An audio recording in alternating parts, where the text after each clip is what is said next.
Fala galera, beleza? Eu estou aqui hoje, mais um Papo da Gente podcast, está imperdível. E hoje eu tenho aqui um cara sensacional que vai falar sobre venda, sobre posicionamento. Então, para você que é prestador de serviço, que é empresário, empreendedor, vendedor e depende de cliente para crescer, esse episódio pode até te incomodar, mas eu acredito que seja exatamente esse o ponto. O cara de hoje é um cara que não trata a venda como técnica isolada, mas trata a venda com verdade, posicionamento, percepção, responsabilidade.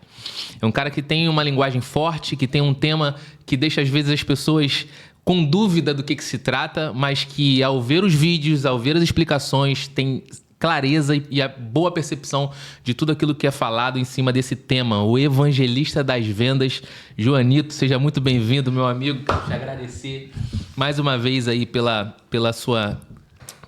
seu aceite, agradecer pela oportunidade de estarmos aqui para bater esse papo. É o segundo episódio que nós estamos gravando nesse projeto e você veio para agregar e eu tenho certeza que daqui saíram muitas oportunidades para a gente, se Deus quiser. Esse é o nosso foco aqui. E você, quero começar aqui com uma bomba já, uma pergunta de impacto, né? Você solta uma frase pesada, né? Se o mercado está sofrendo, é por sua culpa.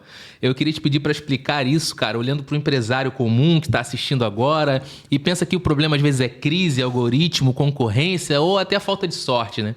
Então explica um pouquinho essa frase, depois a gente vai partir para os nossos blocos aqui. Perfeito, maravilhoso dia, pessoal, maravilhoso dia, Leandro, uma honra estar aqui com você no podcast Papo da Gente, e que honra estar no segundo episódio aí, vai com certeza para agregar na vida das pessoas. Quando eu falo que o mercado está sofrendo por causa de você, é porque se você carrega uma verdade, você carrega uma mensagem, você tem a solução, um produto que pode salvar a vida de alguém, pode salvar a família, um negócio, e você não está se posicionando, não está pregando a sua mensagem na internet ou no digital, eu falo o seguinte: quem está pagando o preço do seu silêncio? Então, muita gente está indo à falência, muita gente está perdendo a família, perdendo negócios, porque empresários do bem estão se calando. E a gente não pode, Martin Luther King fala uma frase que eu não me preocupo com o grito dos maus, mas sim com o silêncio dos bons. Por isso que eu falo que se o mercado está sofrendo, é por sua inteira responsabilidade, porque se você tem uma mensagem de salvação, é responsabilidade sua evangelizar o mercado para trazer essa boa notícia de que, eu tenho um produto, eu tenho um serviço que pode te ajudar e solucionar esse seu problema. Então, todo empresário deve evangelizar sua marca. É sua responsabilidade, mais ninguém. E, infelizmente, muitos empresários do bem estão se calando e estão perdendo para aqueles que são, entre aspas, o pessoal fala vigarista, gurus, porque eles não têm medo de evangelizar, eles não têm medo de pregar, de falar a sua verdade. E às vezes eles não têm medo de pregar a sua mentira. Essa é a palavra. É um gancho bom. Eles não têm medo de pregar a sua mentira. E você, com a sua verdade, tem medo. Evangelizar a sua marca é uma questão de fé? É uma questão que eu falo que é um princípio. Porque evangelho vem do latim evangelium, que quer dizer boa mensagem. Ou seja, tirando do conceito religioso, que muitas vezes as pessoas só levam o evangelho a pregar Jesus Cristo. Não, Jesus Cristo é uma boa mensagem, tem que ser pregada. Mas tirando do conceito espiritual religioso, evangelho, literalmente, na etimologia da palavra, é pregar uma boa mensagem. Então, se você tem uma boa mensagem, é responsabilidade sua pregar.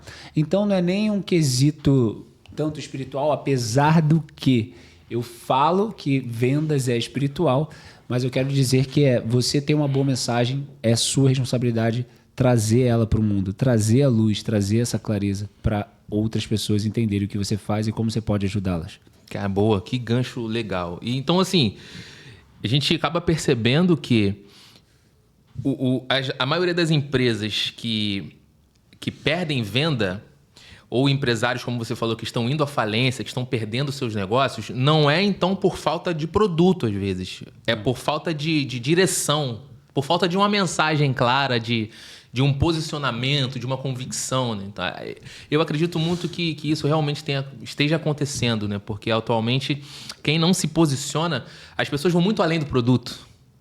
E vão muito, muito além do produto. Então, eles vão olhar a imagem do cara que está por trás do produto, eles vão tentar fazer com que exista uma conexão entre o cliente e a marca antes do produto. Então, essa questão de posicionamento, de ter uma clareza na sua mensagem. Então, quando você fala evangelize sua marca e agora você traz esse significado, isso abre a mente assim, das pessoas que talvez você tenha um produto bom, você tem um serviço legal, mas você não está conseguindo comunicar isso. Isso. De uma forma clara. Né? Então, isso é muito bacana. Agora vamos dar um passo atrás aqui. Tem algumas perguntas que estavam anotadas aqui. Eu posso só pegar o gancho do que você falou, Leandro. Por exemplo, por que a responsabilidade do empresário? Sempre que você evangeliza a sua marca, você vai valorizar o seu produto e seu serviço. Eu posso trazer um case de sucesso agora, que está todo mundo vendo, é o João Adib, da CIMED. Sim. O mercado de farmácia, pensa no mercado antigo que ninguém se posicionava e ninguém falava. Todo mundo vendia só nos bastidores. O João Adib chegou, se posicionou. O pessoal fala de founder-led growth, mas na verdade é evangelista. É o empresário que se posiciona no digital e começa a evangelizar a sua marca. O que aconteceu com as ações da CIMED? Aumentaram, valorizaram. O que aconteceu com as vendas do produto? Aumentaram e se valorizaram. Porque ele entendeu que ele era responsável por trazer a boa mensagem. E agora, todas as outras farmácias vão ter, donos de remédios, vão ter que se posicionar para alavancar. Porque senão, ele está nadando de braçada. Então, quem evangeliza vai liderar o seu mercado. Porque evangelizar a sua marca é muito mais do que pregar uma mensagem, é liderar um movimento. E aí que eu falo, sempre eu gosto de citar esses cases quando vem fazer pergunta, eu dou minhas palestras. Quando você pensa na Apple, o que você pensa? Lembra de alguém? Steve Jobs. Sim. Steve Jobs era o evangelista da sua marca. Sim. Por isso que a Apple é o que é. Qual é a narrativa, Clareza? A Apple vende um celular, vamos dizer o iPhone. É um celular como qualquer outro. Tem aplicativos, tem ligação, tem mensagem, todos os outros têm. Mas por que eles lideram o mercado? Porque ao evangelizar, eles falam, a narrativa deles é uma narrativa de pertencimento. Me escolhe quem pensa diferente.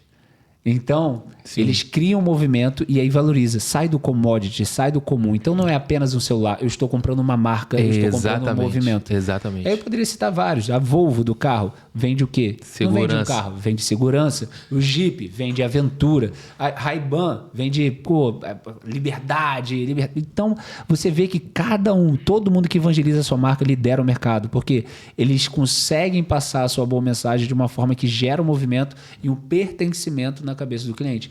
Então, esse é um ponto que eu gostaria de aproveitar. E quando você pega essas marcas grandes e você realmente fecha os olhos e aí se a gente começar a falar algumas marcas, você vai direto no rosto do cara. Isso.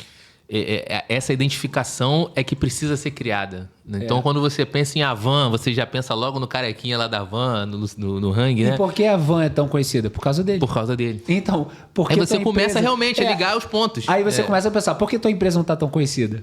Porque falta você botar a cara. Você não evangeliza, exato, você não prega, exato, você não fala, não se posiciona. E aí teu concorrente tá. Exatamente. Cara, muito legal. O podcast, se acabasse aqui, já tem uma consultoria aí pra galera poder seguir. Então, para você passar a ser um evangelista da sua marca. Mas tem muita coisa ainda por vir aí. Vamos falar um pouquinho sobre você, né? Antes da gente voltar para o assunto da profissão, de como se trabalha. Quem era o Joanito antes de se tornar o evangelista de vendas? Então, qual era a sua relação com o dinheiro, com o trabalho? Como é que começou a sua trajetória, né? De onde você veio? Se você já pensava em empreender desde sempre, teve carreira em setor privado ou público? Como que era você antes de você chegar nesse método do evangelize suas vendas? Tá bom, vamos lá. Cara, nasci no bairro da Zona Norte, na periferia do Rio de Janeiro. Não vim numa família rica. Perdi meu pai com 9 anos de idade, então vivia num lar onde a gente fala aqui no Rio de Janeiro, né? Tinha tiro, briga e bomba, né? Para não falar outra palavra. Então, por exemplo, enchia a rua quando tinha tempestade lá. Entrava água de esgoto lá na minha casa, ficava até o joelho. Então, chegamos a perder móveis, chegamos a perder geladeira, fogão. Essa foi a realidade de onde eu cresci. Era uma classe média, não fui, passei muita necessidade, mas eu vivia numa realidade dessa. Que às vezes tinha tiroteio, tinha que me abaixar, tinha que passar tiro no coisa. Só que eu falei, cara, não é isso que eu quero viver daqui pra frente. Tem que acordar para alguma coisa. Sou formado em Direito, sou bacharel em Direito, mas vi que aquilo ali, e também bacharel em Teologia. Hoje eu estou também como pastor, de uma igreja, amo o evangelho, amo estar ali. Eu acho que também vem um pouco do evangelista dali também, da essência, né, do que você carrega. E formando lá em Direito, comecei a trabalhar na área, só que eu não me via ali, não me encontrava ali. E ali eu tive um estopim quando minha filha nasceu. Quando minha filha nasceu e eu casei, minha filha nasceu, eu não conseguia ver ela crescendo. Então, eu pegava o escritório de 9, às vezes saía 6, às vezes saía 10 horas da noite, e eu não estava vendo minha filha crescer. E eu falei, cara, eu preciso empreender. E eu não sabia o que, descobri o digital, comecei a me apaixonar pelo marketing digital, e ali foi o estopim, e eu vi uma oportunidade, pedi demissão do escritório. Na época, todo mundo achou que eu era maluco, com uma filha recém-nascida. Mas eu tenho uma mensagem para quem é pai, que é mãe, que filho não é desculpa para você enterrar os seus sonhos. Na verdade, filho é um motivo para você lutar pelos seus sonhos. Porque eu falava assim, toda minha família foi contra, eu falava, olha só, até minha esposa foi contra, mas entenda que ela foi pelo lado da segurança, né? Exatamente. Mas assim, eu falei, cara, que tipo de pai eu vou ser se eu não lutar pelos meus sonhos? Imagina, eu vou falar, enterrar, não vou empreender, e vou falar, ó, papai trabalhou no escritório, não saiu, porque eu tinha que sustentar a casa e vivi uma vida, entre aspas, infeliz, mas porque eu tinha que sustentar você, filho. Olha o peso que eu estou gerando trauma para ela. Falando, caraca, então eu fui a culpa do meu pai não ter lutado pelos sonhos dele. E aquilo ali virou uma chave que eu falei, não, cara, tem que lutar pelos meus sonhos. Pedi demissão, menos de um mês depois eu consegui triplicar os meus ganhos. E ali foi minha jornada de autoconhecimento, de investir em mentorias, de crescer. E na pandemia foi o período que eu mais cresci, porque empreendia e logo depois no digital veio a pandemia, que aconteceu, todos os empresários precisavam entrar no digital. E ali foi a mudança de mindset, mudança de negócio, foi meu crescimento. Consegui depois sair da periferia, me mudar para a Barra da Tijuca, mudar minha realidade de vida através do digital. E aí conheci mentorias, high ticket, e aí comecei a ajudar outros empresários. Agora, o teu início no digital, ele foi trabalhando com um outro produto Comecei como social media. Comecei com social media. E aí depois foi alavancando para outras coisas. Porque eu via que os empresários tinham dificuldade de se posicionar no digital. Ou não sabiam o que postar. E ali eu vi essa necessidade. Meu primeiro cliente foi o próprio escritório que eu pedi demissão. Porque eu pedi demissão e eu falei, cara, eles precisam disso. E eles tinham contratado uma agência que não estava dando resultado. Eu falei, pô, eu sei mais. Numa entrevista eu vi que eu sabia mais do que eles. Eu ofereci. Olha, eu falei, se vocês me pagarem tanto, eu vou fazer isso. E na época eu nem sabia mexer em tudo. Mas o empreendedor vende primeiro, entrega depois, né? Depois eu vou me virar para entregar, vou pegar esse valor, vou contratar alguém, vou fazer um curso. E aí eu consegui. E aí são meus clientes até hoje. Engraçado que já passou anos e eles são meus clientes até hoje. E a gente conseguiu mudar o negócio deles. E ali eu fui mudando as etapas, né? A gente vai evoluindo com o processo. Você falou uma palavra aí e tinha uma pergunta aqui que falava exatamente sobre isso. Alguma postagem que você falou, né? Alguma coisa que você falou sobre isso no Instagram. Mas teve uma narrativa que você falou de ter sido recusado em uma entrevista porque alguém falou para você que você não estava pronto. Sim, sim. Né? E aí, logo vem a pergunta que é, o que essa recusa despertou em você? Sim, então, essa aí foi uma entrevista que eu fui fazer. Eu estava desempregado, filha, na época... Nesse período eu estava desempregado, minha filha ia nascer e eu fui fazer entrevista, indicado ainda. E cheguei lá, falei, pô, indicado, acho que vai ser ganho, né? Vai ser coisa. Só que eu estava na disputa com outras pessoas. Aí eu não passei, falaram que não era apto e tal. E ali eu falei, cara... E sabe, é uma coisa que às vezes eu vejo que, com permissão da palavra, eu acho que Deus permite acontecer porque Ele quer que você vá para outro lugar. E de repente, se eu estivesse lá, de repente eu não sairia de lá e ficaria naquela vida. Então, às vezes... A porta fechada é uma resposta de Deus. Sim, sem dúvida, engraçado que muita gente pede as portas abertas, mas às vezes que portas Deus tem que fechar para que você procure a porta certa. Então, aquela porta fechada foi uma bênção para mim. Na época, não foi porque eu achava que, nossa, não vou ganhar dinheiro, droga, vai ser difícil, mas aquilo ali também me deu motivação para empreender. E anos depois eu vi que a empresa fechou. E eu continuei crescendo. E a empresa está sendo vendida lá. E eu falei, cara... o seu CPF sempre vai ser maior do que qualquer CNPJ. CNPJ pode fechar e abrir. Cara, mas quem você você é do tamanho que você acredita que pode ser. Então essa recusa, ela te forjou, na verdade, né? Porque assim, a gente coloca 3 caminhos aí numa recusa dessa, né? Ou a pessoa, ela fica ferida por uma oportunidade que se fechou e ela cai no buraco e ela entra num loop emocional e tudo mais. Ou ela ou ela se revolta realmente, ela até continua o caminho, mas fica com aquilo na cabeça, chateada, revoltada, ou aquilo lapida a pessoa para a próxima oportunidade. Com certeza. Ou seja, foi uma recusa que te gerou um renovo de que você, cara, beleza, eu vou seguir os caminhos. É isso, né? Nas vendas, tu vai levar mais não do que sim, e você tem que continuar, resiliência, né? Então, nesse momento, logo depois que você saiu disso e você começou a empreender, você começou a fazer essa tua jornada, em que momento você entendeu que não bastava só o trabalhar muito, mas que era preciso realmente aprender a se posicionar? Tá, vamos lá. Primeiro que direção é mais importante do que você só fazer execução. Porque eu gosto de usar um exemplo prático do vagão de trem. Não adianta você mudar de vagão se está indo para a direção errada. Então você tem que sair às vezes, parar e pegar o trem certo, que vai te levar na direção certa. Então muito se fala de aceleração, de consultoria, mas eu falo, cara, que direção você está tomando? Para onde você está indo? É isso que você acredita?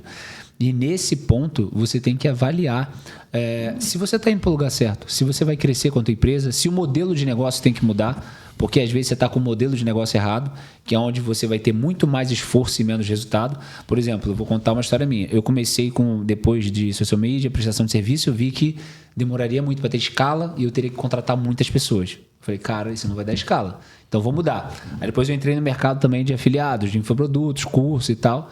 E eu vi que era um preço muito baixo, 297, para muito esforço para vender, e as pessoas falam, tá caro demais. Eu falei, caraca, caro demais, 297, e eu tinha que fazer uma entrega absurda para alguém que pagou 297. Eu falei, opa, não tá compensando. E aí depois veio as mentorias high ticket, né? Onde eu via que o público que pagava mais tinha resultado mais rápido, porque executava mais rápido, se comprometia mais, porque dinheiro é um balizador de compromisso. Quanto mais a pessoa paga, mais a tendência dela de se comprometer com o resultado. Sim. E aquelas que pagam menos, têm menos tendência de se comprometer, porque foi barato. E ali eu vi, cara, aonde eu vou ter menos esforço e mais resultado. E aí a mentoria High Ticket entrou nesse ponto. Então foi uma evolução que eu fui vendo. Então no seu negócio você tem que ver, cara, será que eu estou tendo muito esforço e pouco resultado? Tá errado. Você tem que balancear isso e falar, cara, onde eu vou ter menos esforço? Qual é o meu cliente mais lucrativo, que é onde eu vou ter menos esforço e vou gerar mais resultado para ele? E aí você pondera isso para ter um direcionamento certo no teu negócio. Então, cara, realmente, você saber se posicionar é o ponto inicial. Na faculdade eu escutava uma frase, né? O professor de planejamento estratégico na época falava: quem não sabe para onde está indo, qualquer direção serve. Então, realmente, você está dentro de um trem, não adianta você trocar o vagão se o trem está indo para uma direção que você não sabe para onde que é. Ou não é a direção que você deseja ir. Isso é o modelo de negócio. E posicionamento é isso, né? Eu falo que o meu método do evangelho é o quê? A narrativa da decisão. Você tem que ter uma narrativa de decisão. O que é o posicionamento? É você ter uma narrativa tão clara que você vai mostrar quem você quer atrair e quem você não quer. Porque muito se fala de posicionamento para atrair o cliente qualificado, mas também o posicionamento é para repelir quem não é. Então, é muito importante a gente destacar isso. É quem eu não quero e quem eu quero. Quem tem os meus princípios e valores vai se adaptar a mim. Quem não tem, tudo bem, vai para outro. Porque se o próprio Jesus, ao se posicionar, não agradou a todos, quem é você para querer agradar todo mundo? E posicionamento é isso, é você ter uma firmeza. E eu falo que existem muitos outros evangelistas de marca, existem muitos outros empresas, negócios e produtos e serviços sendo oferecidos. Mas eu falo que no tempo de Jesus tinha os fariseus e saduceus, todo mundo pregando a mesma mensagem, só que ele pregava de forma diferente. E a Bíblia fala que quando ele pregava, as pessoas paravam e falavam, ele prega como quem tem autoridade. E a multidão parava para ouvir ele. É isso que eu falo para os meus clientes e eu ajudo eles a pregar, a evangelizar como alguém que tem autoridade para se distinguir dos demais. Ou seja, todo mundo está falando de um jeito. iPhone, todo mundo está vendendo celular, ele está vendendo quem pensa diferente. A Volvo, todo mundo está vendendo carro, eu vendo segurança. Então, quando você consegue pregar de uma forma que as pessoas veem que você tem autoridade, a venda se torna mais fácil. Olha... Esse foi um corte bom agora, que realmente é muito verdade, principalmente num mercado tão volátil, né, que a gente se encontra. Muita coisa surge, muita coisa aparece, mas só tem constância quem se posiciona. Não tem mais para onde correr disso. Não tem mais para onde correr de não botar a cara, não tem mais para onde correr de você não ter um planejamento estratégico, realmente saber para onde você quer ir. Essa questão de você eliminar, de repente, vendas aqui que tem um ticket mais baixo, para poder se identificar num nicho de um high ticket, sabendo que você pode até estar perdendo aqui, mas aqui você está dedicando menos esforço para você ter um resultado constante, né? Eu acho que muita gente peca nesse ponto. Por quê? Porque elas olham para o copo meio vazio, elas olham para assim, eu vou perder essas vendas aqui. Não, cara, você está conquistando aqui um segmento de vendas que vai te dar constância. Sim. E o teu esforço vai ser diminuído. Porque eu percebo isso, vou te falar agora a minha visão do cliente, do usuário. Uhum. Eu já comprei diversos cursos de R$ 97, de R$ 197, de R$ 297, que tu parcela em 4 vezes no cartão, e eu nunca acessei, irmão. Aí. Agora, quando eu comprei um curso que foi uma formação lá do G4 com o Thales, com aqueles caras lá que tu vai pagar um ticket de R$ 2.997, ainda que você parcele, esse realmente você para poder ver, para poder estudar. É isso. Porque aí você tem essa... Aí eu não sei, aí é um gatilho mental que abre em você ali, cara, aqui eu gastei dinheiro. Como se os R$ 197 fosse algo... Isso aqui foi uma oferta que eu dei, eu ajudei o cara ali, se eu não assistir isso aqui. E talvez o conteúdo é até bom. Isso. O produto é legal, mas só que realmente esse direcionamento do esforço ele é muito maior quando você tem um investimento maior ali no conhecimento. Então... E a questão da percepção de valor, Leandro, tá no nosso inconsciente. Eu não bebo vinho, não sei se tu bebe, mas assim, esse exemplo é muito prático. Se eu falo para você, vou te dar uma garrafa de vinho, tem uma de R$500 de presente e outra de 50 mil. No teu inconsciente, tu já vai pensar, essa de 50 mil é mais valiosa, deve ser mais gostosa, deve ser melhor. Só porque eu falei o valor. E essa de 500 já vai parecer o quê? Que é aquela, furreca, ou de R$50 a garrafa de vinho. Sim. Então, até a precificação, você quando cobra, você vai ser colocado num patamar na mente do seu cliente, falando, ele cobra isso? Então ele não deve ser tão bom. Ou ele cobra isso? Caramba, ele deve ser muito bom. E eu não quero dizer aqui que quem cobra menos, como você acabou de dizer, não é tão bom quanto o outro. Porque às vezes, esse cara que cobra menos pode ser até melhor do que esse que cobra 50 mil. Mas na percepção de valor, esse de 50 mil vale mais do que esse de 500. E vou ainda além. Às vezes, isso já aconteceu comigo também, eu mesmo, na hora de precificar o meu produto, não tenho entendimento de quem eu quero alcançar e acabo precificando errado. Um produto que seria um high ticket, eu acabo precificando abaixo porque, na minha visão de mundo, pagar R$200 é muito. Isso. Então, se eu cobrar 200, tá ok. Porque eu não pagaria 1.000. Então, o cara, às vezes, se precifica de uma forma errada porque ele não enxerga o valor que ele pode entregar. Assim, você conseguir enxergar valor na tua solução vai muito além do produto que você desenvolve, mas no problema que ele resolve. Isso. Então, tem muita gente com produto que tem ticket baixo porque o cara não soube precificar o produto dele. É um produto bom, mas ele precifica porque na visão dele, ele tem um teto. É o merecimento que ele não tem. É o nível de termostato. Eu falo assim, quantos aqui, na minha palestra, às vezes eu falo assim, vamos ver seu nível de termostato. Como assim? Você acredita que pode fazer 1 milhão? Aí o pessoal fala, cara, acredito.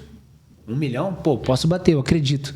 Beleza, hoje o que você está fazendo e cobrando? Você acha que vai bater esse 1 milhão mais rápido? Aí geralmente a pessoa fala assim, não. Então, seu nível de termostato não está alinhado. Você acredita que pode bater 1 milhão, mas você cobra um serviço aqui. E você sabe que isso vai demorar muito para chegar nesse 1 milhão. O que a gente tem que fazer? Ajustar para alinhar e você ter essa condição de bater 1 milhão. E aí você falou uma coisa interessante, que é algo que eu desbloqueei em muitos meus clientes, alguns deles, né? Que é o quê? Precificar com base na sua carteira. Então, muitos empresários cometem esse erro de achar assim, não, se eu não pagaria isso... Cara, não é você que vai pagar, é o seu cliente.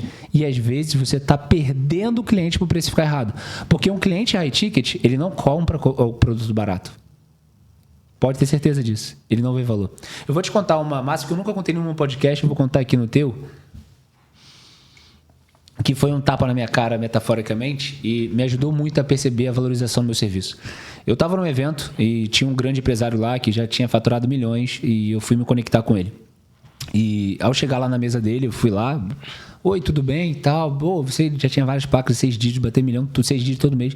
Aí eu falei, pô, aí eu querendo servir, né? Pra mostrar também o serviço. Poxa, olha só, posso te ajudar? Me conta qual é o seu desafio, porque eu sou estrategista, durante muito tempo já desbloqueei muita gente. Aí eu falei, me conta qual tá sendo o seu desafio agora. Ele falou, pô, cara, meu desafio tá sendo... Quem é você? Ah, meu nome é Ronito, sou evangelista das vendas e tal. Na época eu nem tinha esse posicionamento. Aí ele, tá bom, meu problema é esse aqui, esse aqui. E eu não tinha nada, tinha um guardanapo lá, peguei o guardanapo e falei, ó, cara, seu problema é esse? Eu desenhei no papel o funil. Ó, você vai ter que fazer isso aqui, faz isso daqui, isso aqui, isso aqui, isso aqui, isso aqui. Aí ele parou, cara, ele ficou olhando pro papel, aí olhando pra mim, olhando pro papel, olhando pra mim. Aí ele, cara, quem é você, mano? Aí eu falei, pô, sou bonito e tal. Ele falou, pô, velho, tu acabou... Aí ele, qual é o teu Instagram? Aí eu falei, meu Instagram é tal. Aí na época eu tinha começado o Instagram novo, tava com 200 seguidores. Aí ele, tá bom, quanto você cobra? Aí na época eu acho que eu falei, R$1.000 ou 2.000, não lembro. R$2.000. Ele falou, cara, posso ser sincero com você? Aí eu falei, claro, pô, manda aí. Aí ele falou, eu nunca te contrataria. Eita. Aí eu cheguei, ué, por quê? Aí ele falou, cara, não é por causa da sua entrega. O que você fez aqui? Ele falou, irmão, eu paguei 50 mil pro fulano de tal, ele não me deu essa resposta. Eu paguei 20 mil para um gestor de tráfego tal, ele não me deu essa resposta. E você, em menos de 10 minutos, desenhou aqui a solução que pode botar 1 milhão no meu bolso amanhã. Mas olhando para o teu Instagram, teu posicionamento, e olhando para a tua precificação, eu nunca te contrataria. Cara, aquilo ali, eu falei, irmão, eu tenho que cobrar mais caro, eu tenho que me valorizar. E às vezes essa é a máxima. Às vezes a gente não percebe o valor daquilo que a gente carrega. Porque como eu sei que eu devo precificar? Você precifica na base do ROI que você vai dar para o seu cliente. Só que muita gente vê o ROI só do lado financeiro. Por exemplo, você me pagou 10 mil e volta 1 milhão para você. Tá muito barato. Com certeza. Se eu cobrar 100 mil, ainda tá barato, porque você fez 1 milhão. Sim. Isso é ROI. Então, a percepção de valor começa a ficar barato perante o que eu vou receber. Mas existe o ROI emocional. Imagina um cliente que está em depressão e ele não consegue sair da depressão, tá há anos, mas a sua psicologia, a sua terapia, a sua mentoria consegue destravar ele em 4 semanas e ele sai da depressão. Cara, quanto isso vale? Olha o ROI emocional. Qual é o ROI de um casamento que está à beira de um divórcio e alguém tem uma solução para resgatar esse casamento e você paga 10 mil, 20 mil, mas o casamento se restaura? E não tem divórcio, porque o divórcio é ter separação de bens, é ter pensão para lá, modo de complicação, divisão de bens. Cara, olha o ROI emocional, o ROI familiar, o ROI de repente espiritual, o ROI é de diversos nichos, de diversos segmentos. Então, você começa a entender como deve precificar à medida que você valoriza o ROI que você vai entregar para essa pessoa. E se você não souber passar isso na sua narrativa, as pessoas nunca vão entender o valor que você carrega. Caramba. Sensacional, sensacional. E esse cara depois voltou a falar com você, não? Não, depois ele seguiu em frente. Eu ajudei ele em outros projetos. A gente acabou virando parceiro. Na verdade, foi um tapa, mas que te fez enxergar o meu valor. E às vezes a gente precisa disso. Sim. Entendeu? Porque aí eu entendi que um cliente high ticket é totalmente diferente de um cliente que não é high ticket.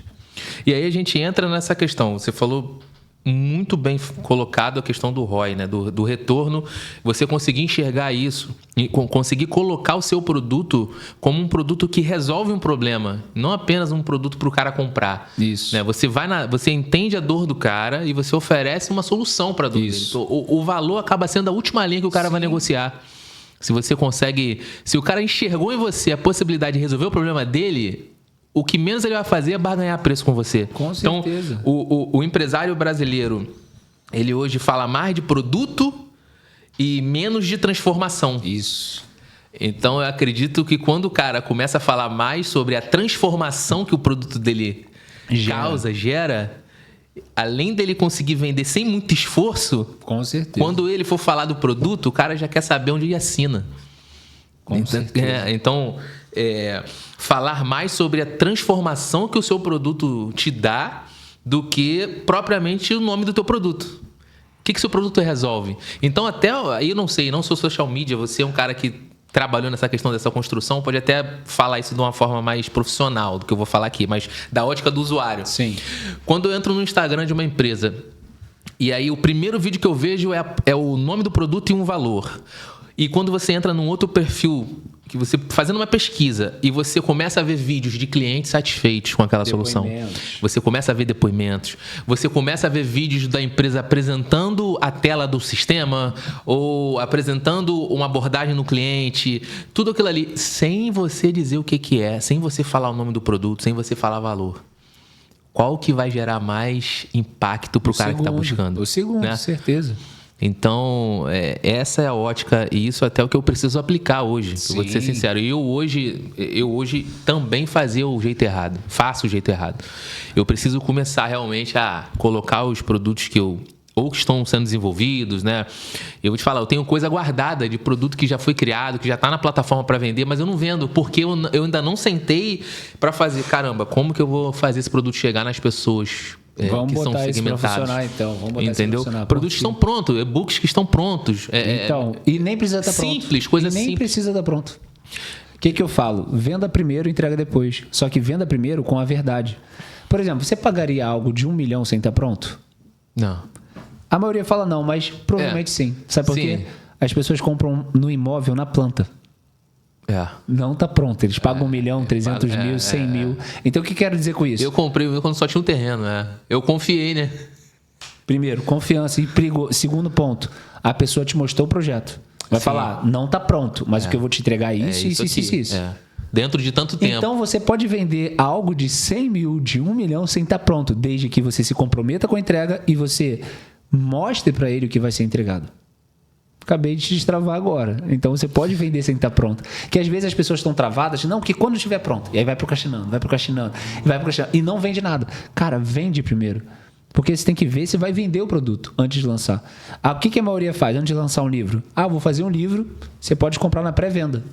Aí as pessoas já compram o livro sem estar pronto, ou compram o livro na metade para depois lançar. Existem várias formas de você vender sem estar pronto, mas com verdade, obviamente. Então, você já está apto, você já está pronto, você já tem tudo que você precisa e o que não tem, Deus vai acrescentar. Não, é isso, cara. Eu vou te falar um deles aqui, ó. Eu tinha desenvolvido... Qual era uma dor? Eu recebi um lead, que é um condomínio onde o síndico queria instalar uma lavanderia autônoma. Boa. E beleza. Nós não tínhamos lavanderia autônoma, né? Não temos ainda, da nossa empresa. E aí, o que foi feito? Cara, eu comecei a pesquisar sobre lavanderias autônomas, sobre marcas. Eu fui em todas as marcas, fiz reunião com todas as marcas e conheci como é que trabalha e tudo mais. Qual foi a minha dor nessa pesquisa que eu não encontrei em lugar nenhum? Não tinha ninguém na internet com um vídeo, com algum playbook, com algum livro, com algum método, com algum sistema que me dissesse assim, Leandro, essa tabela aqui é a tabela para você conseguir mensurar o valor de um ciclo de lavagem. Boa.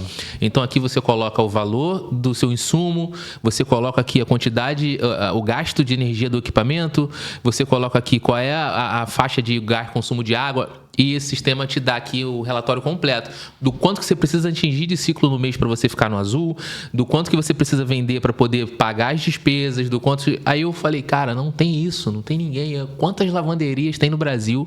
Quantos empresários de lavanderias tem no Brasil que o cara não consegue? Ele não tem uma ferramenta que ajude. O cara que está iniciando, o cara que já é safo, que já tem formação, que conhece do mercado, beleza. Mas hoje tem muita gente iniciando com franquias, né, disso, que são mini franquias, e que seja que o investimento é um pouco mais baixo, e às vezes o cara não tem esses insights. Ele vai ver na prática. Poxa, mas e se o cara, antes de começar a operar, ele conseguisse ter um informativo ali que vai dizer para ele? E quem educar vai sair na frente. Bota isso na cabeça. Porque muita gente não educa e sofre isso. Mas por que o empresário não educa o mercado? Porque ele fica com medo. Sim. Não, que se eu educar, vai abrir concorrência. Mas, cara, quem educa sai na frente e outra. Quem educa sai do patamar de prestador de serviço. Você vai subir na cabeça do cliente. Pô, todo mundo presta serviço de lavanderia, mas o cara que educa, pô, ele não só vende, ele educa o mercado. Exato. Então a percepção de valor sobe. Por isso que você deve evangelizar e educar o seu mercado. Eu gosto de pegar um versículo bíblico que fala assim, doutrinação. O apóstolo Paulo fala, doutrine com a santa fé. Ou seja, é você pregar a sua verdade. O que você tem que fazer? Doutrinar o seu mercado sobre sua solução. Para mostrar, cara, isso aqui, se é lavanderia, se é tráfego, se é social media, o que quer que seja, é responsabilidade. Se é um podcast, você tem que doutrinar e educar o seu mercado de que o seu produto e serviço vai ajudar ele a chegar a um determinado resultado. É criar essa percepção, né? Então, venda não é só transação, galera, né? Bote isso na cabeça de vocês. Venda não é só transação, é conversão de percepção. Isso. Fazer com que o cara entenda o valor que você está entregando antes de pagar pelo seu produto ou serviço. Vendas é confiança, é acreditar. Exatamente. É por isso que eu falo que vendas é espiritual, justamente por isso, porque a pessoa precisa acreditar em você primeiro. Muita gente fala que vendas é emocional, venda é racional, venda mente, não o cliente. Eu falo, vendas é espiritual, porque corpo, alma e espírito são feitos o homem e a mulher. Mas quando você vende o espírito, a pessoa acredita em você. É como se fosse a fé. Ela não vê, mas ela tem fé em você que vai entregar. Sim. Então, vai muito além do emocional, vai muito além da mente. Vai nas crenças dessa pessoa. E quando ela acredita, meu querido, aí você já gerou um movimento e um pertencimento absurdo. Estou lendo aqui alguns insights aqui que a gente tinha anotado. E aí bate muito nessa questão da produção do conteúdo, né?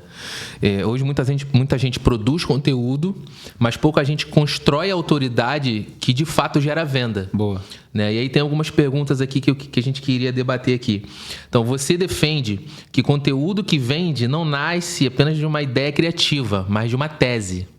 Né? Sim. Então, explica isso com um pouco mais de profundidade aí para a galera entender. A tese tem que ser na dor latente do seu cliente. Como assim? Quando a gente está resfriado, a gente não vai no médico. Mas se você quebrar o braço, você vai correndo para o hospital. Qual é a dor latente, a dor urgente do seu cliente que faz ele querer comprar? Que é como se fosse uma quebra de braço. Então, qual é o erro de muita gente? Pega a dor de resfriado. A dor que não é latente, a dor que não faz a pessoa se mover, a dor que não faz a pessoa querer comprar de você. Então, quando você faz um conteúdo baseado na dor latente, no momento de compra dela, por exemplo, vamos supor que eu quero falar com empresários. Empresários é muito genérico, eu tenho que ser mais específico. Sim. Vamos supor que é um empresário que tem um time comercial. Eu falo assim, ó a dor latente. Seu time comercial não está vendendo por causa disso, disso, disso. E o cara está com uma dor latente disso. O time dele não está batendo as metas, não está vendendo. Ele vê o meu conteúdo disso, ele fala, opa, dor latente.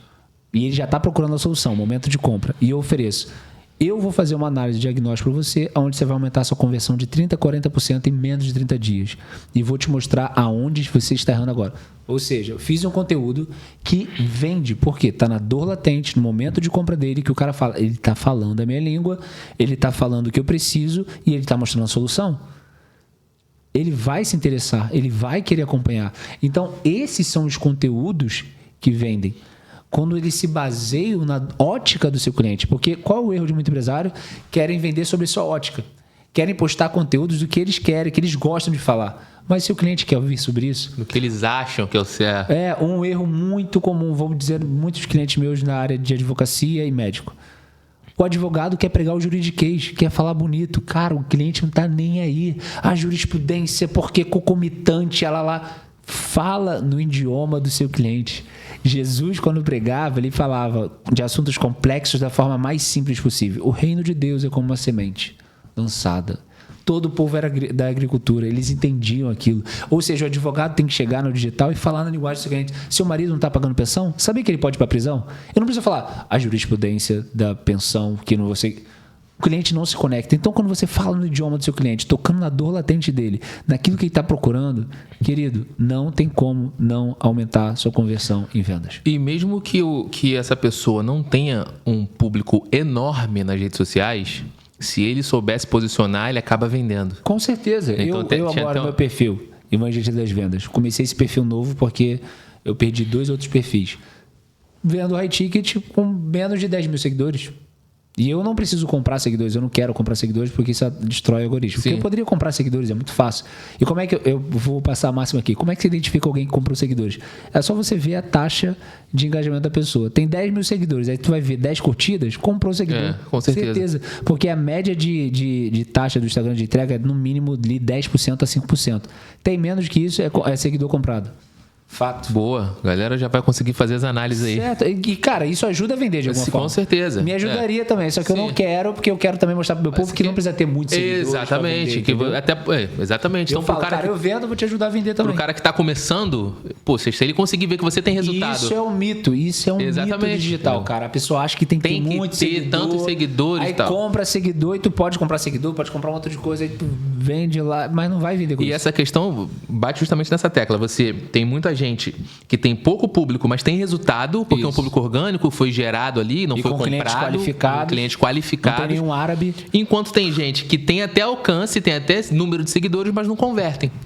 Eu acho feio quando a pessoa tá lá, 50 mil seguidores, aí 5 curtidas, 10 curtidas, eu fico, pô, não bate, entendeu? Curtida sem conversão, é ativo ou distração? Distração. Isso máxima. é métrica de vaidade. Isso é métrica de vaidade. Assim, até eu pegar um gancho, você falou da G4, o Alfredo Soares fala muito isso, que quem mais compra dele são as pessoas que menos curtem e comentam. Os que mais curtem e comentam são os que menos compram. Agora, a galera que não curte não comenta, mas ele vê o conteúdo, ele compartilha, depois ele vai falar, ele vai comprar de você. Porque é o cliente dele, high ticket, né? O cliente high ticket não tem muito tempo para ficar na rede social. É Entendeu? verdade. Pra ficar é lá à toa. Ah, gostei desse conteúdo, vou comentar. Geralmente, quem mais engaja, a tendência é que seja uma pessoa que tem mais tempo. Ou não seja um cliente high ticket. A tendência. Não estou falando generalizando aqui. É por isso que o Alfredo mesmo, eu vi um vídeo dele falando sobre... Ele tinha feito uma collab com um cara, que eu não vou me recordar o nome agora, depois eu até posso botar nos comentários aí. Mas ele estava falando justamente sobre isso, sobre alcance, mas sobre a qualidade do alcance, não quantidade. Então ele falou que fez uma postagem collab com um cara que era um CEO aí de uma marca dessas. E aquilo gerou 10 vendas para ele de quase R$1 milhão. Sim. E aí ele... A jogada foi a seguinte, ele falou, cara, esse cara tinha, sei lá, 1.800 seguidores, mas todos os seguidores dele eram pessoas qualificadas, eram CEOs de empresas, nível de gerência, de direção.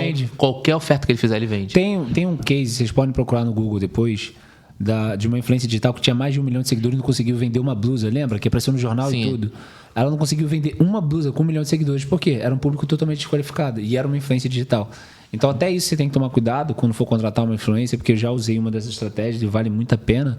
E o que as grandes marcas estão preferindo agora? Não sei se tu sabe. Estão preferindo pequenos influenciadores do que grandes. Sim. Porque os pequenos influenciadores têm um engajamento, às vezes, maior e um poder de público ali que a galera confia mais do que os grandes. Porque os grandes todo mundo sabe que está sendo pago para falar. Sim. E o pequeno não, entendeu? Às vezes o cara tá usando, porque realmente é bom. Entendeu? É orgânico. A divulgação do cara é mais orgânica. Então tá havendo um movimento de pegar influenciadores pequenos hoje e crescer com eles. Então o conteúdo que não nasce de uma tese forte pode até chamar atenção, mas nem sempre move o caixa. Eu vou mostrar para vocês da minha metodologia o que eu falo. Que agora até, isso eu ainda tô lançando aqui também pela primeira vez nesse podcast, hein? Eu falo que é a narrativa da decisão. Você tem que ter uma narrativa, uma tese que faça seu cliente decidir por você. Para segundo passo, você levar ele para um ambiente de conversão. Qual é o ambiente de conversão? Pode ser o WhatsApp, pode ser um evento presencial, pode ser um evento online, para depois ter um fechamento ali, campeão de vendas. Você tem que ter uma oferta tão boa, que o cliente se sinta burro se não comprar. Que ele vai falar, meu irmão, cara... Tu levou ele, teve uma narrativa de decisão, uma narrativa de atração, atraiu. Levou ele para um ambiente de conversão. Você vai, mostra que você tem autoridade, mostra tudo ali, levou o nível de consciência dele. Fechamento campeão. É batata. Vai, e você acha que nesse momento, você fazendo essa qualificação, esse cara entrando, é muito mais fácil você gerar uma outra venda através da indicação desse cara do que você ir para a rua prospectar um outro cliente? Você trabalha muito com indicação. Sim, o ouro está na sua base. Sempre, obviamente, o cliente satisfeito pode trazer mais. E você trabalhar com a indicação dele vai valer muito mais. Mas eu também não abro mão da prospecção. Sim. Porque eu acho que são vias. A gente tem que avaliar de acordo com cada cliente, o tempo dele disponível. O que vai ser? Vai ser tráfego? Beleza. Vai ser prospecção ativa? Vai ser. Mas agora, a indicação sempre vai funcionar. Não tem como. É o funil de vendas mais antigo do mundo, que sempre deu certo e vai continuar dando certo. Só que eu gosto de usar a palavra recomendação e não indicação, porque indicação qualquer um pode indicar. Mas recomendação é só quem confia. Boa. Então eu gosto de falar que é o funil da recomendação. Por quê? Você pode chegar assim, Leandro, me indica um cliente aí. Tu vai falar, tem um fulano, ciclano, toma aí. Agora, Leandro, me recomenda quem? O cara vai pensar um pouquinho mais. Cara, eu te recomendo fulano de tal. Olha só, já passa uma outra percepção, entendeu? Um peso maior. Sim, e aí entra num outro ponto que é onde eu bato muito nessa tecla. Mais importante do que a venda que você concretiza é o pós-venda. É como que você depois trata esse cliente. Sim. Trata esse cara que entrou pro seu time, entrou ali para sua base, né? Você também acha que o pós-venda assim, é mais do que uma gentileza, mas é uma estratégia de crescimento, você ter os clientes da sua base bem atendidos e com um pós-venda, com um acompanhamento próximo, para que o cara não se sinta desamparado, porque a sensação que eu já tive diversas vezes era o seguinte: você está num processo de onboarding de alguma coisa, de alguma empresa, os caras te ligam toda hora. Como é que você tá? Vendeu, acabou. E tal. Mas, irmão, quando você vendeu, o cara assinou, você assinou. Isso já aconteceu comigo várias vezes. Você vai mandar um oi no outro dia no cara, já não atende mais, já não é mais esse número, já mudou. Cara, infelizmente, principalmente no digital, isso acontece muito. É uma coisa que eu luto contra. Já passei por isso várias vezes. É horrível. Tu assina contrato, faz tudo. Os caras prometem o mundo inteiro. Não, que vamos entregar isso, não sei o quê, bota no contrato, aí depois vai, os caras somem. Aí tu fica... Pô, cara, mas aí, enfim, teria que entrar na justiça, coisa assim do tipo. Mas vendas é composto por três pilares: pré-vendas, vendas e pós-vendas. O pós-vendas, cara, se você tem um pós-venda ruim, isso vai atrapalhar nas suas vendas. Porque se você tem um pós-vendas bom, você vai ter recorrência, você vai ter pessoas comprando mais de você, você vai gerar mais segurança, vai gerar mais depoimentos. Então, pós-venda, realmente, você vai tornar os seus clientes evangelistas da sua marca. Então, pós-venda é tão importante. Mas, assim, eu não consigo falar que o pós-venda é o mais importante de tudo, porque venda é importante e pré-vendas é importante. Então, acho que a trindade das vendas é essa ali. As três são uma, entendeu? Quando as três são uma ali, fazendo dar certo, não tem como o seu negócio não ser alavancado. E aí tem dois pensamentos aqui que eu compactuo muito, que são o seguinte. Primeiro a empresa que não acompanha o cliente, ela não está vendendo, ela está só coletando pagamentos. Então, a empresa que não acompanha, que realmente não faz essa jornada com ele do pré, da venda e do pós, e simplesmente no momento em que você fecha o contrato, o cara pagou, você abandona ele, cara, você só coletou o pagamento do cara, porque esse cara vai ser um detrator da tua marca. Isso. Esse cara vai falar para os outros não fecharem com você. Então, ela começa a sabotar a própria operação. Isso aí. Então, a venda não se sustenta em mentira. Né? É só você ver o Reclame Aqui. Vai exatamente. Antes de contratar qualquer um, vai no Reclame Aqui, vê se a pessoa tem processo, alguma coisa assim. E o cliente mal cuidado, ele não vai só embora, ele leva a reputação junto. Isso. Ele leva a sua reputação junto com ele. Ele é esse cara que vai pro Reclame Aqui, que destrói a sua imagem. Sim. E obviamente, também vou fazer um adendo aqui para não generalizar todos. Obviamente, por exemplo, grandes empresas que entregam muito, vai ter um Reclame Aqui ou outro. Óbvio. Também existem clientes, às vezes, que podem ser sabotadores vindo da concorrência para falar mal de você. Sim. Então, a gente tem que botar peso na balança ali de avaliar realmente o que são coisas, o que a empresa fez, como a empresa resolveu, para ver a seriedade da empresa antes de qualquer contratação. Mas existem esses adendos, porque é por isso que eu não tem como agradar todo mundo, né? Vai ter gente que vai ter muito resultado com você. E tem gente que pode não ter, mas por responsabilidade do cliente, não sua necessariamente. E é por isso que eu vejo muito, além do número de reclamações, como que a empresa resolveu esses problemas. Isso. Então, vai no retorno que a empresa deu. Isso aí. Então, quando eu vejo que a empresa foi lá, resolveu o problema do cara, atendeu, poxa, estamos aqui sentidos pelo que aconteceu e tudo mais, tal. E depois o cara vai lá e ainda clica aqui, recomenda a empresa. Fala, isso aumenta a credibilidade. Porque o problema vai existir, você acabou de falar, vai existir sempre. Alguém vai escapar do funil, alguém vai escapar do suporte, enfim.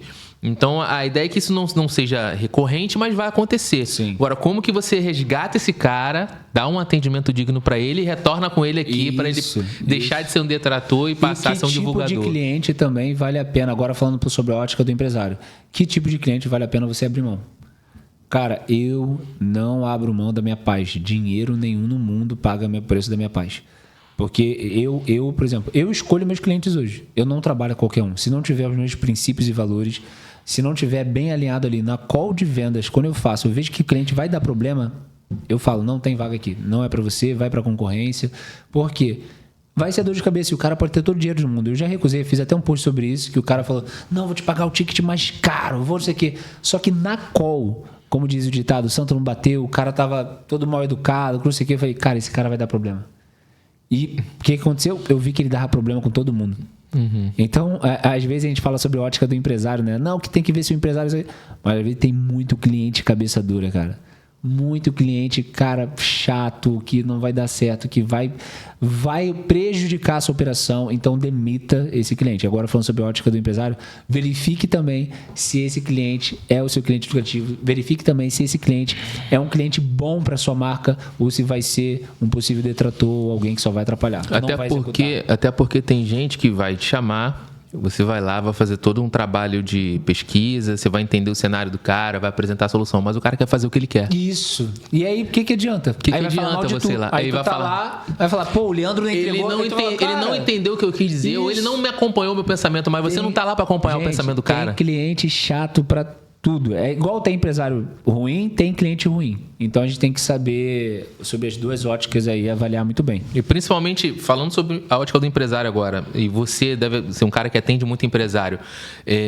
A gente vê muito empresário que dá muita desculpa, né, para não encarar os erros dele ou para não encarar os gaps que ele está deixando em aberto ali da sua operação, né? Tem muito empresário que tem essa questão. Ou o cara, às vezes, não quer abrir mão de delegar isso para uma pessoa mais competente que ele em certas áreas, em certos... Ou como no marketing, por exemplo, para uma divulgação. O cara quer fazer algo, mas ele não é preparado para aquilo e ele não quer delegar. Boa. Né? E aí o cara acaba reclamando, botando os problemas acima de tudo que ele está ali no trabalho dele, na atitude dele. Cara, tem muita gente que chega para você e te apresenta uma penca de problema, e quando você vai trazer a solução, o cara continua se desculpando dos problemas e vira esse ciclo assim, o cara não consegue se resolver. O que mais acontece é isso. Qual é o grande problema dos empresários? Ego. Não é só dos empresários, mas como cliente.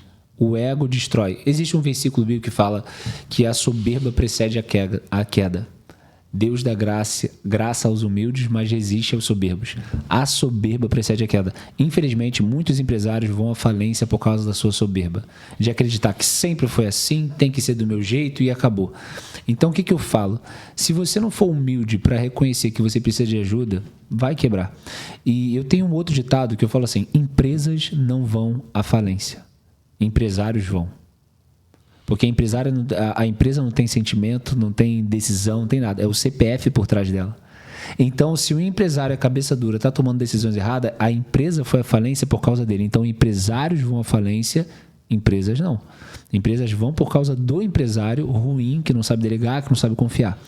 Então, se você não for humilde o suficiente para reconhecer os seus erros e ficar nessa narrativa, o mercado está em crise, o mercado está prostituído, a contratação, ninguém quer trabalhar hoje em dia. Cara, o que você está fazendo para mudar isso? É muito fácil, e aí que está o jogo, porque é no difícil, onde ninguém consegue, porque se tem empresários conseguindo contratar direito, tem empresários crescendo em meio à crise, tem empresários lucrando, cara, isso é mais desculpa.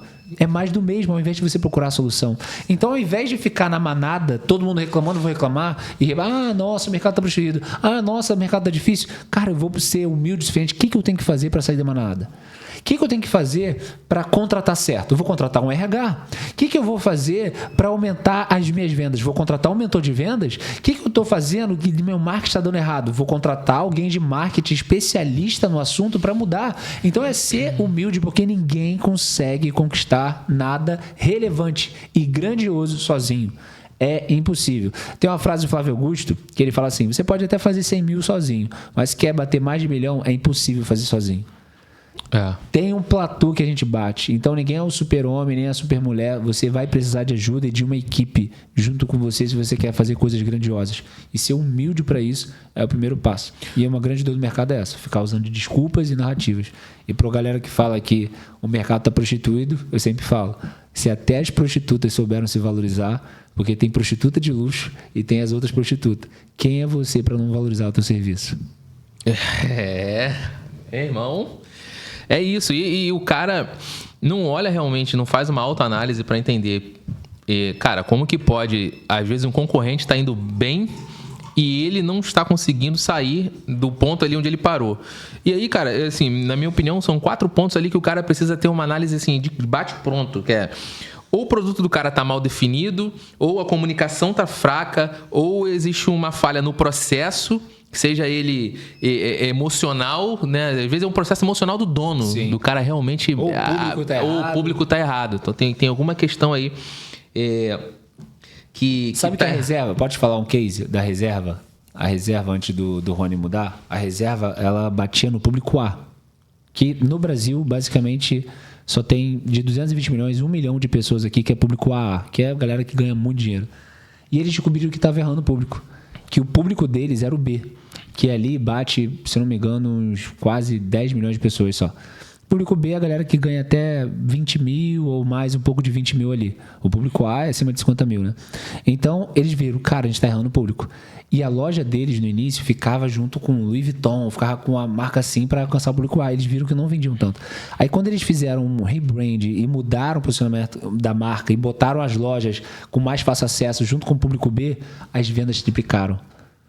Às vezes você só está oferecendo posicionamento errado. Posicionamento errado, comunicação errada, falando público errado. E como é que o posicionamento se define, Leandro? Eu sempre falo, posicionamento não se define por aquilo que eu quero falar, mas sim pelo cliente que eu quero atingir.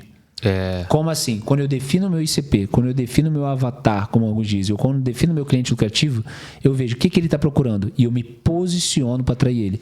Porque mais importante, como diz o ditado, mais importante do que ir atrás das borboletas é fazer um jardim para que elas venham até você. E posicionamento literalmente é isso. É você fazer o jardim para atrair o público certo. Eita, aprender a ser percebido, né? Vamos dizer assim. É para você se comunicar com ele.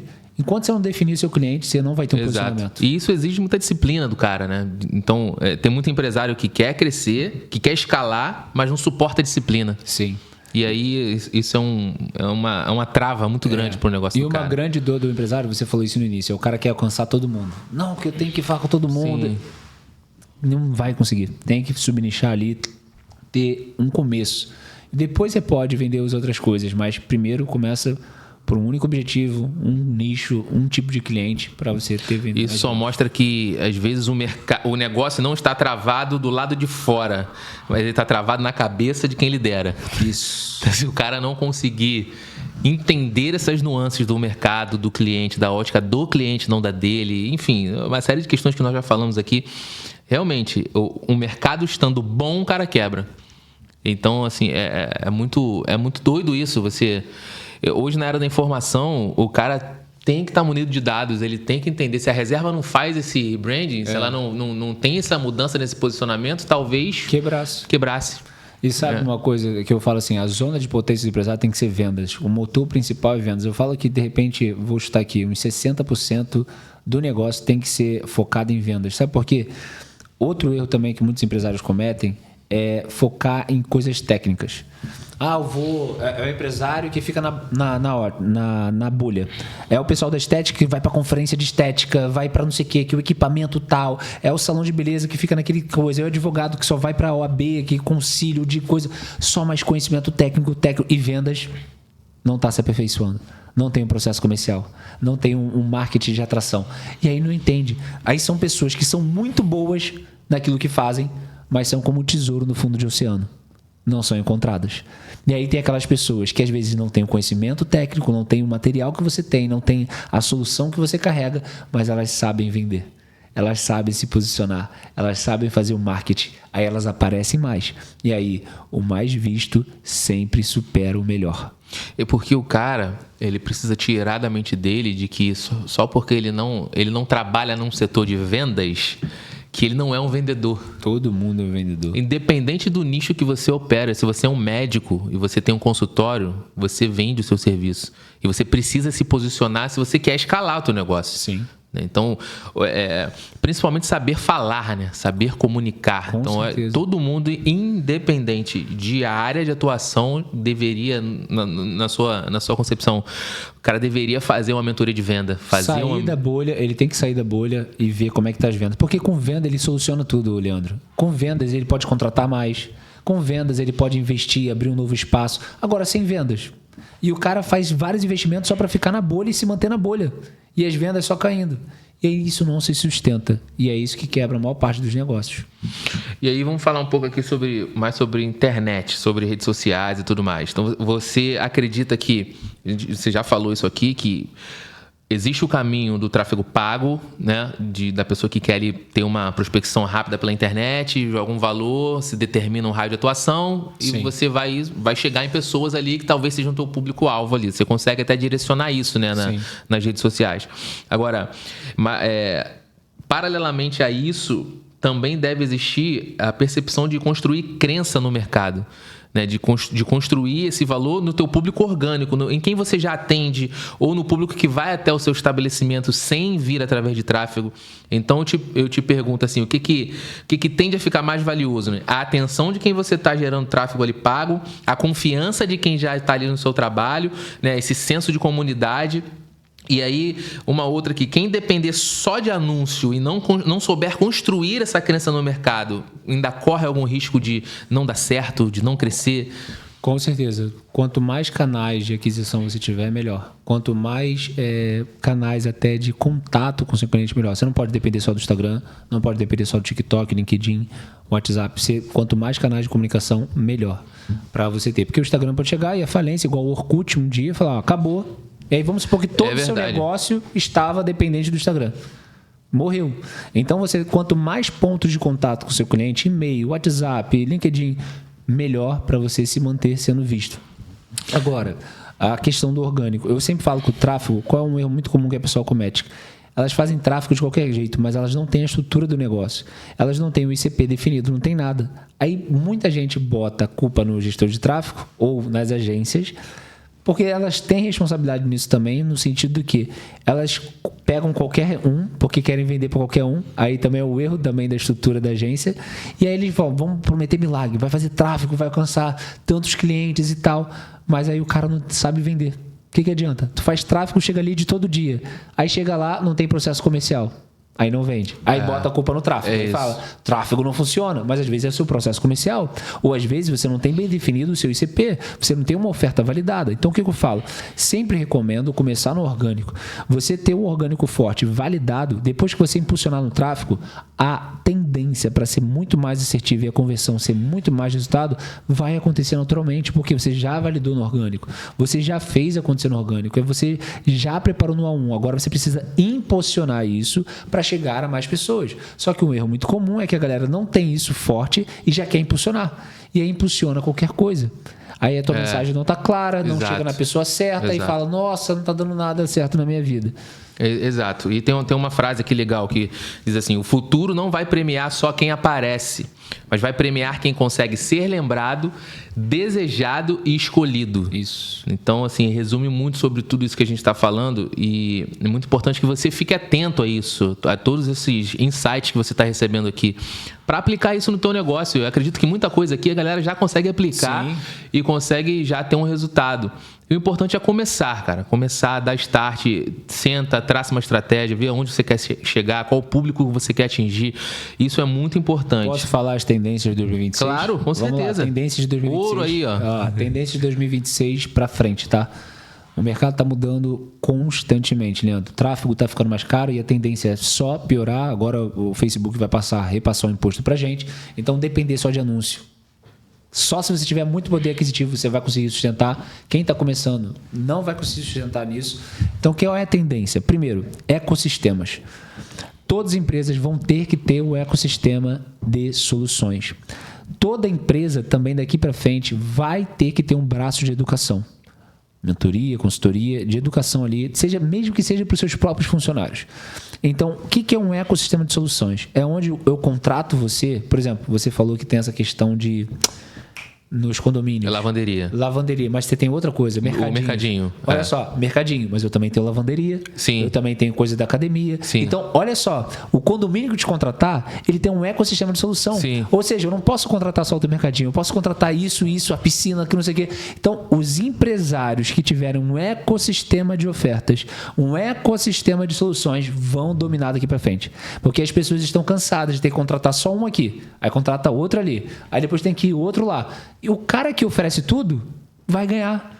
Por quê? Pô, você oferece tudo que eu preciso? Tá bom. Paro com outro, vou ficar com você. É o mesmo canal de suporte, é o mesmo canal de relacionamento. Acabou, resolveu minha vida. Então, tendência dos anos aqui pra frente. Ecossistema de ofertas e ecossistema de soluções. Guardem isso. Outra tendência, principalmente pós-pandemia. A galera tá cansada só do digital. Eventos presenciais. Não tem muito poder aquisitivo para fazer eventos presenciais. Não precisa fazer eventos grandes. Você pode fazer eventos pocket, mini eventos, eventos pequenos. jantares, almoços, cafés, para reunir as pessoas. As pessoas estão carentes cada vez mais de ter o contato. E o que eu falo com isso? A tendência do mercado, eventos presenciais, online também, desde que você sabe fazer, é uma grande tendência. E a outra é comunidade. As pessoas, eu vejo isso na minha vida, eu vejo isso na vida de todo mundo, principalmente empresários, se o seu público é de empresários, favorecer uma comunidade. Porque a vida do empresário é muito solitária. Então, quando você está num ambiente onde todo mundo fala o mesmo linguajar, todo mundo fala de crescimento, a tendência é que você tenha um crescimento exponencial. É igual quando você vai malhar sozinho em casa. Não vai ser tão produtivo quanto você malhar na academia com amigos e ver todo mundo falando, bora, vamos fazer acontecer. A mesma coisa. Então, ecossistema de ofertas, eventos e comunidade. Se você tiver isso, é impossível você não dar certo nos próximos anos. Essa é a tendência do mercado. Só esse insight final aqui já gerou, já valeu pelo podcast inteiro. A galera se liga aí, galera. E as últimas perguntas aqui pra gente fazer um bate rápido aqui. Se você tivesse que resumir em uma frase, talvez o maior erro de quem não vende, qual seria? O maior erro de quem não vende? O maior erro de quem não vende. É que está cometendo um pecado. Não vender é pecado. Porque alguém está pagando o preço do seu silêncio. Alguém está pagando o preço da sua falta de compromisso com a sua verdade. Qual foi a lição mais cara que o mercado te ensinou? Lição mais cara que o mercado me ensinou? Cara, que eu sou muito bom para ficar escondido. E aquele que eu contei aqui, do cara falando pra mim, eu não te contrataria por causa disso. Eu falei, cara, aquilo ali foi uma mentoria de graça naquela mesa ali. É verdade. E teve algum hábito, princípio, alguma coisa, alguma disciplina assim que mudou a sua vida profissional? Algo que você passou a fazer com mais recorrência? Eu falei com o Ivan esteve aqui, Ivan Lucas. Aliás, um abraço, Ivan, muito obrigado aí por ter participado aqui também. E o Ivan falou um pouco sobre a rotina dele, por exemplo, de acordar mais cedo e de dar uma caminhada. De que aquilo ali fez com que até algumas enfermidades físicas saíssem do corpo dele, mas que ajudou ele até para tocar o dia. Ele melhorou, ele cresceu depois que ele passou a ter uma rotina de exercício, um hábito que ele colocou na agenda dele que transformou. Outras pessoas podem ser outro esporte, ou pode ser talvez acordar antes para dar uma lida em alguma coisa, para dar uma estudada. Teve algum hábito, alguma coisa que mudou a sua vida, assim, de um ponto, você era um antes, depois que você passou a adotar um hábito, você foi transformado e aquilo ajudou você nesse teu processo de crescimento profissional? Cara, crescimento profissional, vamos lá, um hábito, eu não quero ser clichê, mas assim, um hábito meu, assim, não tô lembrado agora de um hábito que, cara, foi o Solavão que mudou tudo. Mas eu poderia falar que fé, a questão da comunhão na igreja, de ouvir mensagens, porque às vezes você tá desanimado, você vai pra igreja e tu escuta uma mensagem ali que, cara, te faz acreditar, lembrar das promessas. Então, presença de Deus ali, você tá nessa devocional, tá acompanhando com pessoas que oram, que tá ali junto, isso me ajuda demais. E o outro ponto, a academia. Ter começado a malhar. Hoje eu odiava malhar. Hoje eu sinto falta de não malhar. Até fui malhar antes e eu falei, cara, se eu malhar agora eu não vou conseguir mais malhar mais. Então fui pra academia antes, então isso me faz sentir bem, me faz sentir melhor. E ajuda no quesito todo, porque seu corpo é templo do espírito, né? E se você tiver mal de saúde, querido, não adianta nada. Então, eu acho que a academia também foi um hábito que melhorou muito a minha vida em todos os sentidos, assim. Boa, boa. O último aqui, rápido, pra gente fechar. Qual é o legado que você quer ou que você espera que está deixando quando alguém ouvir o seu nome em algum lugar, o evangelista das vendas, ou lembrar do seu nome, do Joanito? Qual é o legado que você espera que as pessoas se identifiquem com você, assim? Ou para sua família, ou para... Você tem filhos, né? Tem ou para sua filha, sabe? Essa é uma pergunta bacana. Fazer as pessoas acreditarem na mensagem que elas carregam e que elas devem pregar essa verdade. Eu acho que o maior medo é viver o seu propósito, viver o seu chamado com mais lucro e liberdade. Que elas possam lembrar isso, que existe um chamado, existe um propósito que Deus te fez, te criou para viver isso. E eu quero despertar essas pessoas para elas viverem com mais lucro e liberdade. Boa, boa demais, boa demais. Resumindo aqui, galera, assim, foi um episódio que não falou só sobre venda, mas falou sobre responsabilidade, sobre posicionamento, sobre verdade, sobre processos, sobre fé. Então, aquilo que você acredita, cara, vai em frente. Nós acreditamos em Deus, nós acreditamos que Deus tem um propósito na nossa vida, nós acreditamos que tudo que nós fazemos tem que estar debaixo de um propósito de Deus. Amém. Eu acredito muito nisso. E até os erros que eu cometi, as falhas que nós cometemos, fazem parte desse processo, nessa jornada de redenção aí que a gente trilha, né? Então, não é só sobre fechar negócios, sabe? É sobre encontro de propósitos. Então, se você tem um projeto que vai impactar a vida de alguém e você consegue passar isso e a pessoa consegue investir em você para que você resolva o problema de alguém, eu acredito que o propósito está sendo cumprido no que tange a sua área profissional. Então, não deixe de seguir aquilo que Deus tem para você, não deixe de seguir no propósito que existe no seu coração. Tem muita gente travada. Eu travei muito para estar aqui, para gravar esse episódio, porque eu achava que as pessoas não iriam mais ver, porque já está saturado de podcast, porque já tem muita gente e não consegue se mais viralizar, e isso aqui não pode ser mais meu trabalho. E, Leandro, sabe, posso pegar um gancho que você falou? É muito engraçado que às vezes a gente é exigente, né? A gente fala assim, não, que não vai alcançar 1 milhão. Mas, cara, no digital, pouco é 290. Imagina 200 pessoas nessa sala te assistindo. Exatamente. Entendeu? Um pouco do digital já é muito. Só que às vezes a gente está tão exigente porque a gente está se comparando com a galera que está lá em cima. Exatamente. Então a gente está comparando o palco, esquecendo do bastidor. Então, e a galera que hoje é vista por milhões, começou sendo vista por 10, por 100, por 1000. O Ivan falou isso também. Teve um vídeo do Ivan. Consistência, cara. Então, assim, eu tô quebrando aqui uma trava, né? Amém. Falei isso com o Ivan no primeiro episódio e tô abrindo isso aqui para você também.